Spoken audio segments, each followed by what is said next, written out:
Takže ahoj všichni, vítám vás u mého dalšího videa a tohle video bude dopis blablabla, já to prostě neřeknu.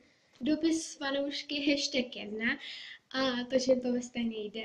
A zrovna teď je přišel normálně dopis od jedné holčiny a já jsem to teda otevřela už, ale v tomhle byl teda ten dopis, který vám teďka přečtu.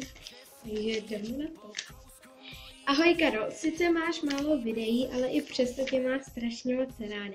Přeji ti hodně štěstí a úspěchu. A prosím, pozdrav do videa mou kamarádku Nikču a mě Petru. Posílám ti náramky z gumiček a z korálků. Takže já pozdravuju Peťu a pozdravuju i Nikču a Peťo, díky za dopis a díky za ty náramky. A ty náramky vám teda teďka ukážu. Je tady tyhle dva náramky prostě z gumiček a je to fakt jako krásný. Fakt strašně děkuju. Určitě si s tím dala práci. Já to budu nosit. Někdy si to vezmu na sebe. A pak teda takhle z korálku a to je fakt jako taky úžasný, je to strašně hezký.